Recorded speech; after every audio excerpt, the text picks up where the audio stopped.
Բարև բոլորին, շարունակելով մեր տեսանյութերի շարքը, այսօր ցանկանում եմ խոսել այն մասին, թե արդյոք նորմալ է, երբ որ անձանց նկատմամբ կարող են իրականացվել գաղտնի վերահսկողական միջոցառումներ, օրինակ, լսվի իրենց հեռախոսային խոսակցությունները որոշ ժամանակահատված, եւ անձինք այդպես էլ չիմանան այդ մասին, չտեղեկացվեն, չիազեկվեն, չօգտվեն որևիցե իրավական պաշտպանության հնարավորությունից։ Ընդհանրապես հետևյալ ձևով է տեղի ունենում, անձինք տեղեկացվում են գաղտնի վերահսկողական միջոցառումների մասին այն ժամանակ, երբ որ օրինակի համար հայտնաբերվում են հանցանքի կատարման վերաբերյալ հատկանիշներ, նախաձեռնվում է քրեական վարույթ, հետագայում հարուցվում է քրեական հետապնդում եւ անձինք տեղեկանում են իրենց նկատմամբ գաղտնի միջոցառումների իրականացման մասին, կամ երբ որ ծանոթանում են քրեական գործի նյութերին նախաքննության ավարտից հետո, կամ երբ որ օրինակ միջտատական քրեական վարույթի շրջանակներում կալանքը որպես խափան միջոց կիրառելու միջնորդություն է ներկայացվում դատան եւ անձինք ծանոթանալով գործի նյութերին հայտնաբերում են, որ այնտեղ առկա է իրենց նկատմամբ օպերատիվ հետախուզական միջոցառում իրականացնելու վերաբերյալ համապատասխան որոշում։ Մնացած դեպքերում, երբ որ օրինակ հանցանքի կատարման վերաբերյալ հատկանիշներ չեն հայտնաբերվում եւ քրեական վարույթը այդպես էլ չի նախաձեռնվում, անձինք կարող են այդպես էլ չտեղեկացվել իրենց նկատմամբ գաղտնի վերահսկողական միջոցառումների կատարման մասին։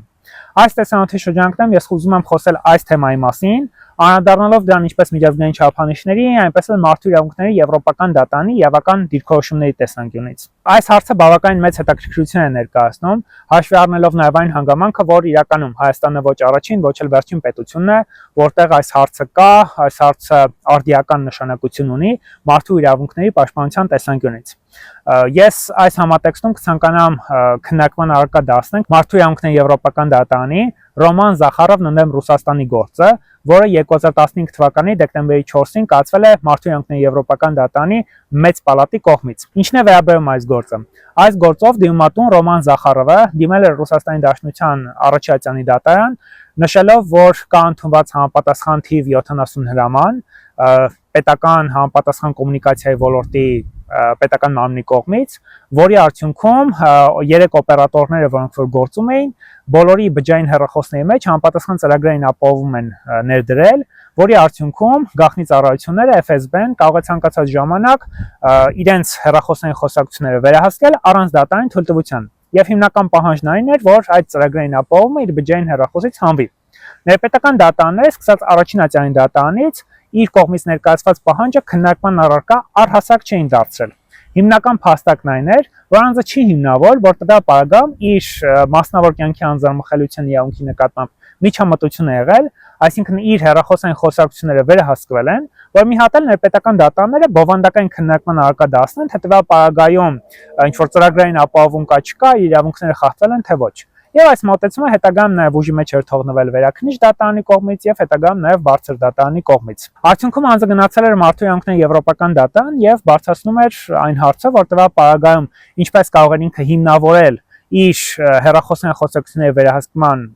փաստը, եթե որպես այդպեսին ինքնարհասարակ չէր կարող ծանոթվել իր նկատմամբ գաղտնի վերահսկողական միջոցառումների իրականացման մասին, քանի որ որևիցե կարգավորում, որևիցե ընթացակարգ նախատեսված չէր Ռուսաստանի Դաշնությունում այս առնչությամբ, նույնիսկ հրապարակված չէր իր կողմից վկայակոչվող 70 հրամանը, որի գոյությունը չէր հերքվել, այն դիտարկվում էր կառավարության կողմից որպես տեխնիկական բնույթի փաստաթուղթ, բայց անձը դիմատուն տվյալ պարագայում հիմնավորում էր, որ իր մասնավոր կյանքի անձեռնմխելիության իրավունքը խախտվել է, որովհետև ինքը չունի որևիցե հնարավորություն ծանոթվելու դրա կատարման մասին, որ տվյալ պարագայում կոնկրետ միջամտություն է տեղի ունեցել իր մասնավոր կյանքի անձեռնմխելիության իրավունքին, որ դրանից հետո նոր քննարկման առարկա դարձվեին բովանդակային առումով իր կողմից բերվող փաստարկները։ Մարդու իրավունքների եվրոպական դատարանը ըստ էության համաձայնել էր այս առումով ներկայացված փաստարկների հետ, նախկինում իր կողմից ձևավորված մոտեցումների հաշվառմամբ, այն տեսանկյունից, որ իրականում, եթե մենք խոսում ենք անձի դատական պաշտպանության, արդյունավետ դատական պաշտպանության իրավունքի մասին, հատկապես մասնավոր կյանքի անձեռնմխելիության իրավունքի նկատմամբ միջամտություն դրսևորող հանգամանքների դեպքում, օրինակ, երբ որ գաղտնի վերահսկում է իրականացվում, ապա տվյալ պարագայում թիվ 1 նախապայմանն այն է, որ անձը ինչ-որ մի պահի դրանց ավարտից հետո տեղեկացվի այդ գաղտնի միջոցառումների իրականացման մասին եւ կարողանա հայցել արդյունավետ դատական պաշտպանություն։ Հակառակ պարագայում, եթե անձը առհասարակ չծանոթվի այդ գաղտնի վերահսկողական միջոցառումների իրականացման մասին, ապա բնականաբար անձը նաև չի ունենա որևիցե հնարավորություն դատական պաշտպանության իրավունքից օգտվելու, ստանալու համապատասխան նյութեր, քննարկման առարկա դարձնելու համար իր նկատմամբ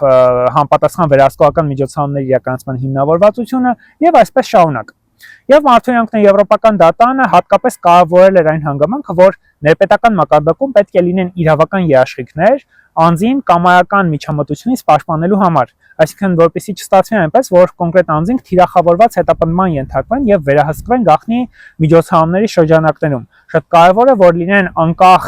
երաշխիքներ, անկախ գործոններ, որոնք որ հնարավորություն կտան անձին իրավական դատական պաշտպանության իրավունքից օգտվելու, նաեւ այն պահից, երբ որ անձը կտեղեկանա գաղտնի վերահսկողական միջոցառումների իրականացման մասին։ Այստեղ շատ կարևոր մի հանգամանք կա, որը հատուկ կցանկանամ ընդգծել, այն է, որ երբ որ մենք խոսում ենք ծանուցման մասին, ընդհանրապես ծանուցման բացակայությունը ինքը մեխանիկորեն նաև մասնավոր կյանքի անձնամխելիության իրավունքի խախտման չի հանգեցնում։ Սա շատ կարևոր է նկատի ունենալ, թե այն փաստական հանգամանքները ինչ պայմաններում է անձը բարձրացնում իր մասնավոր կյանքի անձնամխելիության իրավունքի խախտման փաստը։ Արդյոք կան այլընտրանքային պատշաճ երաշխիքներ, որոնք հնարավորություն են տալիս անձին իմանալու, վստահ լինելու, որ իր մասնավոր կյանքի անձնամխելիության իրավունքը գաղտնի վերահսկողական միջոցառումների կիրառմամբ կամայական միջամտության չի ենթարկվի։ Այլընտրանքային մեխանիզմները կարող են տարբեր լինել։ Տարբեր երկրներ ունեն տարբեր մոդելներ։ Դիցուք օրինակ կարող է ստեղծվել հանձնաժողով, որի կողմից իրականացվի պարբերական անընդմեջ վերահսկողություն գաղտնի միջոցառումների իրականացման նկատմամբ, կամ այդ հանձնաժողովը, որը ունենա հատուկ անկախության երաշխիքներ, ունենա հատուկ մանդատ, հնարավորություն ունենա բովանդական առումով քննարկման առարկա դարձնել անձի կողմից ներկայացվող փաստական հանգամանքները, նյութեր ստանա, հավաքագրի, դրանք ուսումնասիրի եւ այդ ուսումնասիրության արդյունքում հանգի եզրանկման, թե կոնկրետ իրավիճակում մարդու մասնավոր կյանքի անձնամխելիության իրավունքը խախտվել է թե ոչ։ Բայց եթե այդպիսի այլընտրանքային մեխանիզմներ չկան, ապա թերևս լավագույն մոտեցումն այն է, որ անձը ծանոթվի այդ գաղտնի միջոցառումների իրականացման մասին եւ հնարավորություն ունենա այդ ծանոթությունից հետո վիճարկելու այդ գործողությունների կատարման իրավաչափությունը։ Սա կարևոր չափանիշ է։ Դիցուք օրինակ նայեք, մենք Հայաստանում ունենք կարգավորում, որ անձը իրավունք ունի ոչ նյութական, բարոյական վնասի հատուցում ստանալ իր մասնավոր կյանքի անձնամխելիության իրավունքի խախտման դեպքում։ Բայց այս հատուցման հնարավորությունից օգտվելու համար անձը պետք է ունենա դատական ակտ, որտեղ կարգանագրվի իր մասնավոր կյանքի անձնամխելիության իրավունքի խախտման փաստը։ Իսկ այդպիսի դատական ակտ ունենալու համար անձը պետք է տեղեկացվի, օրինակ այս թեմայի համատեքստում, իր նկատմամբ գաղտնի վերահսկողական միջոցառումների իրականացման մասին, որ մի հատ էլ դրանից հետո կարողանա դիմել դատարան, վիճարկի համապատասխան գործողությունների իրավաչափությունը եւ հասնի նրան, որ իր իրավունքի խախտման փաստն արձանագրվի, որից հետո ինքը հնարավորություն ունենա դիմել քաղաքացիական դատավարության կարգով համապատասխան ոչ նյութական բարոյական վնասի հատուցում ստանալու համար։ Այլ պայմաններում անձը այդ հնարավորությունից չի կարողանա օգտվել, որովհետեւ անձը առհասարակ չի կարողանա նաեւ տեղեկացվել իր նկատմամբ գաղտնի վերահսկողական միջոցառումների իրականացման մասին, օպերատիվ հետախուզական գործունեության մասին օրենքի շրջանակներում։ Սա ունի շատ կարևոր նշանակություն։ Տերմինները մի փոքր կարող են բարդ լինել իրավական տեսանկյունից, բայց նրանց էությունը նրանում է արտահայտվում, որ անձին միշտ հնարավորություն տրվի, որ ինքը տեղեկանա իր նկատմամբ գաղտնի վերահսկողական միջոցառումների իրականացման մասին եւ երբ որ տեղեկանում է, բնականաբար այդ միջոցառումների կատարման ավարտից հետո եւ երբ որ կորսվում է արդեն այդ միջոցառումների գաղտնիության նաեւ արդիականությունը, անձը հնարավորություն ունենա գնա դատարան եւ վիճարկի այդ գործողությունների կատարման իրավաչափությունը, եթե գտնի, որ այդ գործողությունները կատարվել են կամայական ձևաչափով, չեն ունեցել որևէ հիմնավորում, չեն ունեցել կոնկրետ փաստական տվյալներ եւ զուտ պետությունը ինչ որ ժամանակահատված անհիմն ձևով իր զգայուն բնույթի անձնական տվյալները հավաքագրել է հեռախոսային խոսակցությունները լսելով, ներքին դիտում իրականացնելով կամ այլ գաղտնի բնույթի միջոցառումներ իրականացնելով անձի նկատմամբ։ Այս տեսանկյունից կարող է նաև նկատի ունենալ այն հանգամանքը, որ երբ որ մենք խոսում ենք իրավական պաշտպանության երաշխիքների մասին, պետք է նկատի ունենալ, որ Հայաստանում մենք չունենք օրինակ պաշտոնական վիճակագրություն օպերատիվ հետախուզական միջոցառումների կատարման մասին տարեկան կտրվածքով, թե քանի միջոցառում է իրականացվում, քանիսն են իրականացվում դատարանի թույլտվությամբ, քանիսը առանց դատարանի թույլտվության, քանիսն է դրանցից դառնում քրեական վարույթ, քրեական գործ, քանիսը չի դառնում, ինչ է տեղի ունենում հավաքագրված տվյալների մասին, արդյոք դրանք պաշարած ձևով ոչնչացվում են թե ոչ, թե պահվում են, ինչ անկախ վերահսկողական մեխանիզմներ կան դրանց նկատմամբ։ Օրինակ մենք ունենք դատախազական հսկողություն, որը սահմանված է օպերատիվ հետախուզական գործունեության մասին օրենքի շրջանակներում, բայց իրավական տեսանկյունից կան բազմաթիվ հարցեր այդ դատախազական հսկողության արդյունավետության առումով, որտեղ կա հարց, թե ինչ գործիքակազմ ունի դատախազությունը պատշաճ հսկողություն իրականացնելու օպերատիվ հետախուզական միջոցառումների, գաղտնի վերահսկողական միջոցառումների կատարման պատշաճության, դրանց մարդու իրավունքների չափանիշների հետ համապատասխանության առումով ինչ ընթացակարգեր կան, արդյոք նաև դա տեղավորվում է դատախազության սահմանադրությամբ ունեցած լիազորությունների շրջանակներում, որտեղ սահմանվում է միջդատական քրեական վարույթի օրինականության նկատմամբ հսկողություն իրականացնելու լիազորությունը, մինչդեռ օպերատիվ հետախուզական գործունեությունը որպես այդպեսին նախորդում է քրեական վարույթի նախաձեռնմանն ու միջդատական վարույթին, կան հարցեր նաև այն տեսանկյունից, թե առհասարակ, ինչպես նշեցի, ինչ գործիքներ, ինչ մեխանիզմներ կան, որտեղ սրա մասին նաև ժամանակին նշվել էր գլխավոր դատախազության կողմից դեռևս 2019 թվականին հրապարակված տարեկան զեկույցի, տարեկան հաղորդման մեջ, որտեղ նշվում էր այն հանգամանքը, որ կա խնդիր գործիքակազմի առումով,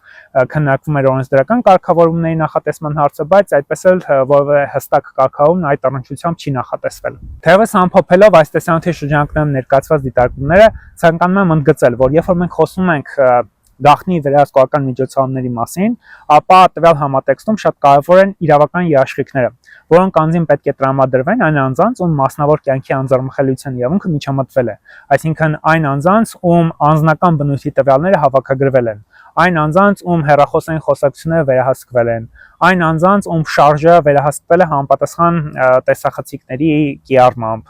ովքեր որ որպես այդպեսին ներգրաված են եղել այդ ամբողջ գործընթացում, որպես նաև շահագրգիռ անձ, այսինքն ում իրավունքներին, շահերին առնչվել է, ովքեր անմիջականորեն չեն եղել թիրախը այդ գործողությունների կատարման, բայց իրենց անձնական բնույթի տվյալները հավաքագրվել են այդ գործողությունների կատարման շրջանակներում։ Այս հարցերը բազմաթիվ են, իրենք զգայուն բնույթի հարցեր են, բայց մյուս կողմից դրանք ունեն ֆունդամենտալ կարևոր նշանակություն, քանի որ ուղղակիորեն առնչվում են մարդու իրավունքների պաշտպանությանը եւ մասնավորապես անձի արդյունավետ դատական պաշտպանության իրավունքին, որովհետեւ եթե մենք հանում ենք այս բոլոր իրավական երաշխիքները, ստացվում է մի վիճակ, որ չկա ոչ մի բան, կա պետություն, կա ընդհանուր առմամբ պետական մենաշնորհ այդ գործողությունների կատարման առնչությամբ եւ չկան արտաքին գործոններ, այլընտրանքային մեխանիզմներ, որոնք որ կհակակշռեին պետության ունեցած իրավասությունը գաղտնի վերահսկողական միջոցառումներ իրականացնելու առնչությամբ, մեխանիզմներ, որոնք որ հնարավորություն կտային չեզոքացնելու հնարավոր ռիսկերը, հնարավոր այն խնդիրները, որոնք որ կարող էին ի հայտ գալ մարդու իրավունքների պաշտպանության շրջանակներում։ Վերջիվերջո քիչ չեն նաև այն դեպքերը, երբ որ հենց այն որոշումների ձևով, որոնք որ քրեական գործերի, քրեական վարույթների շրջանակներում հայտնի են դառնում անձանց, դրանցում պարունակվում են բազմաթիվ խնդիրներ մարդու իրավունքների պաշտպանության առումով։ Թե ինչ տվյալների հիման վրա են դրանք իրականացվել, արդյոք դրանք համապատասխանում են ծանր կամ առանձնապես ծանր հանցագործությունների կատարման չափանիշին, սրանք հարցեր են, որոնք որ ունեն կարևոր նշանակություն եւ դրանք պետք է դառնան բովանդակային քննարկման առարկա։ Այսպիսով, եթե ամփոփեմ այս բոլոր հանգամանքները, պետք է նշեմ, որ այս հարցերն ունեն ուշադրության կարիք, դրանք պետք է դառնան բովանդակային քննարկման առարկա եւ բնականաբար անձանց պետք է տրամադրվեն իրավական երաշխիքներ արդյունավետ դատական պաշտպանության հնարավորությունից օգտվելու եւ կամայական հնարավոր միջամտությունից խուսափելու համար։ Հետևաբար, գալով Ռոման Զախարովն ընդդեմ Ռուսաստանի մարդու իրավունքների եվրոպական դատարանի շատ հայտնի այս գործից, որով նաև վերջ-վերջո մարդու իրավունքների եվրոպական դատարանը արձանագրեց մարդու իրավունքների եւ հիմնարարազատությունների պաշտպանության մասին Եվրոպական կոնվենցիայի 8-րդ հոդվածի խախտում, պետք է նկատի ունենալ, որ գաղտնի վերահսկողական միջոցառումների շրջանակներում հավաքագրված տվյալների իրականացված գործողությունները չեն կարող թաքցվել այն անձից, ում նկատմամբ դրանք իրականացվել են։ Դրանք չեն կարող պահպանվել տոտալ գաղտնիության սկզբունքի կիրառմամբ։ Պետք է նկատի ունենալ, որ ժամանակին 1998 թվականին դեռևս Ռուսաստանի Դաշնությունում Սամարական դատարանի մակարդակով եւս երբ որ քննարկվել էր այս հարցը, այն մոտեցումներ որդեգրվել, որ այս տվյալները տոտալ գաղտնի են, դրանք ոչ մեկին չեն կարող տրամադրվել, դրանք ոչ մեկին հասանելի չեն կարող դառնալ, որի մասին նաեւ նշել էր մարդու իրավունքների եվրոպական դատարանը, հղում կատարելով Ռուսաստանի Դաշնությունում ձևավորված մոտեցումներին իր որոշման մեջ, սա շատ կարևոր է նկատի ունենալ, որ այդ մոտեցումը այդ գեր